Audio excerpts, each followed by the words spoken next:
Deep within the subterranean levels of Sector 19, isolated from the rest of the facility by layers of reinforced blast doors, sits a containment chamber that remains a focal point of constant anxiety for the Foundation.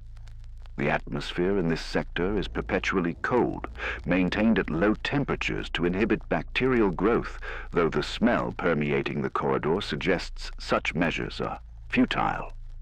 This is not merely a holding cell for a dangerous artifact. It is a cage for a kinetic anomaly that violates the fundamental laws of space-time. The entity contained within is designated SCP-173. Visual records describe the entity as a construct of concrete and rebar, standing approximately 2 meters in height. Its appearance is crude, almost childlike in its construction, featuring traces of Krylon brand spray paint on what serves as its face. The large, bulbous green eyes and the distorted red mouth give it the appearance of a grotesque, forgotten mascot. However, this innocuous, almost ridiculous exterior serves as a camouflage for one of the most lethal forces known to the Foundation. It remains perfectly motionless when observed, mimicking the properties of an inanimate statue. The containment procedures established for SCP-173 are derived from a single, immutable law. Direct line of sight must be maintained at all times. The entity exists in a state of quantum superposition, where observation locks it into a singular, frozen position. However, should that observation cease for even a microsecond, the duration of a human blink, the object becomes animate. During these unobserved intervals, the sculpture moves with a velocity that defies material structural integrity, crossing entire rooms in fractions of a second. The interior of the containment cell presents a biological hazard that contradicts the entity's inorganic composition. Despite being constructed of stone and steel, SCP-173 generates a constant slurry of organic waste. The floor is perpetually coated in a mixture of blood and reddish-brown fecal matter. Analyses have failed to determine the source of this excretion. The statue possesses no digestive tract or internal reservoir. The matter simply appears, exuding a metallic slaughterhouse stench that clings to the uniforms of any personnel unfortunate enough to enter the chamber. Maintenance protocols necessitate a bi-weekly cleaning schedule, an operation that is statistically one of the most dangerous routine tasks at Site-19. The procedure strictly mandates the presence of 3 Class D personnel. The airlock system is designed to admit them and seal immediately. Of the 3 individuals, 2 are explicitly tasked with maintaining unbroken eye contact with the entity. They must coordinate their blinking through verbal announcements, ensuring that at least one pair of eyes is fixed on the sculpture at every single moment. The 3rd individual is responsible for the physical labor of scrubbing the accumulated filth from the floor and the drainage grates.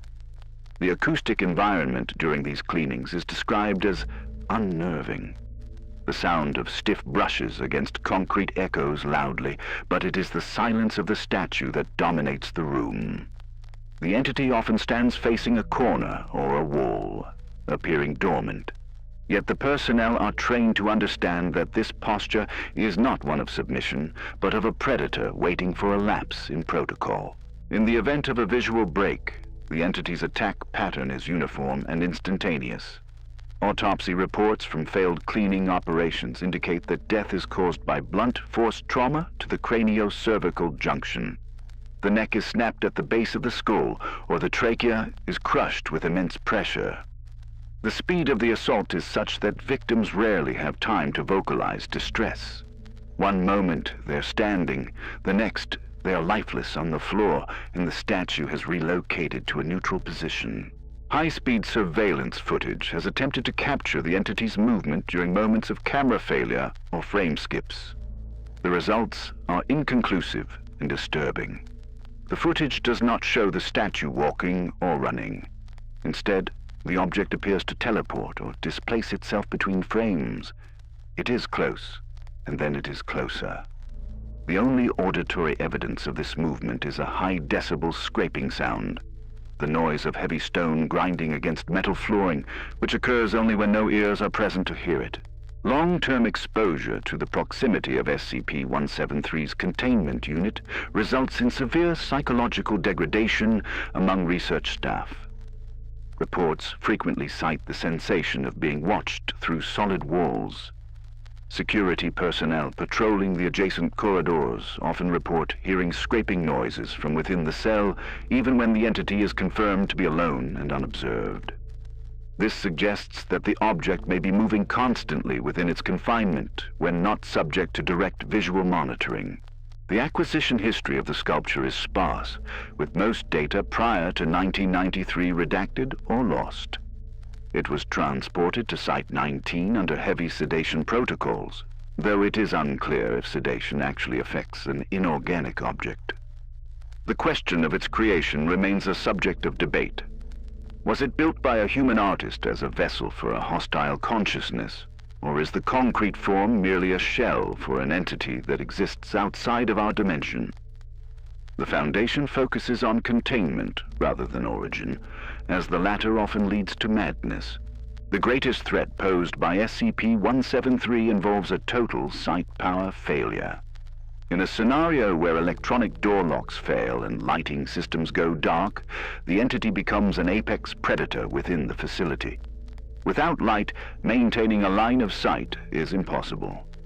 Emergency protocols dictate that all personnel must lock themselves in secure bunkers, as the entity is capable of navigating complex architectural layouts in total darkness to locate living targets. During containment breach drills, security teams are trained to navigate corridors with extreme caution. Tactical flashlights become the only defense against the entity. The psychological pressure of knowing that the beam of light is the only barrier against instant death causes high stress levels. If a flashlight flickers or fails, the scraping sound begins. It starts at a distance and closes the gap rapidly. Silence in the darkness is not a sign of safety. It indicates the entity has ceased movement because it has arrived at its destination. Partial breach reports indicate that the entity possesses a degree of tactical intelligence. It does not simply attack the nearest target. It has been observed to separate groups, utilizing the facility's vents and maintenance shafts. It corners isolated individuals. This behavior contradicts the assumption that it is a mindless automaton. It suggests a sadistic intent, a desire to hunt rather than simply kill. The statue utilizes the environment, hiding behind door frames and in ceiling recesses. A documented incident involving a strobe light malfunction illustrates the entity's terrifying speed. During a test, the lighting in the observation chamber began to flash rapidly. In the darkness between flashes, lasting less than a second, the entity moved. Over the course of 5 seconds of strobing, the entity traversed the room, broke the necks of 2 observers, and returned to its original position. The video recording shows the statue appearing in different poses with each flash, creating a stop-motion film of a massacre. The metaphysical implications of SCP-173 are profound. It suggests that human consciousness and perception act as a binding force on reality. The entity is only real and solid when perceived.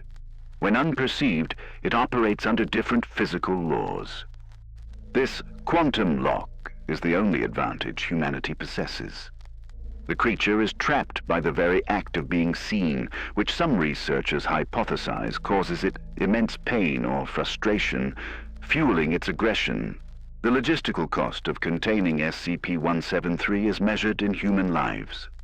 The bi-weekly cleaning is not merely for hygiene. Allowing the blood and feces to accumulate would eventually block the sensors and door mechanisms, leading to a containment failure. Therefore, the Foundation knowingly sends 3 individuals into a potential death trap on a regular schedule. It is a calculated sacrifice, risking 3 lives to prevent a breach that could result in the loss of thousands. Theories regarding the entity's psychology, if it possesses one, often touch upon the concept of hatred. The statue cannot move, speak, or act while looked at. It is paralyzed by the gaze of the observer. The violence it inflicts could be interpreted as a reaction to this imprisonment. By killing the observer, it removes the anchor holding it in place, allowing it to move freely once more. It seeks to eliminate the eyes that bind it. Compared to other anomalies that threaten reality or global ecosystems, SCP-173 appears small in scale. It does not spread viruses or warp reality. However, its threat is intimate and immediate. It represents the primal fear of the statue that moves when you turn your back. It is the manifestation of the childhood fear that inanimate objects are watching. It is a monster that requires no complex ritual to summon, only a broken light bulb and a moment of inattention. At this very moment, the cycle continues. Deep underground, the heavy steel doors are sliding open. The smell of copper and rot floods the airlock. 3 individuals in orange jumpsuits are stepping into the chamber, their eyes wide, their breathing shallow. One shouts, "Blinking," to alert the others. They are performing the most critical dance of survival, staring at a painted face that stares back with malice, waiting for the inevitable fatigue of the human eye. The file on SCP-173 concludes with a stark reminder of the entity's permanence. It does not age, it does not degrade, it requires no sustenance other than the lives it takes.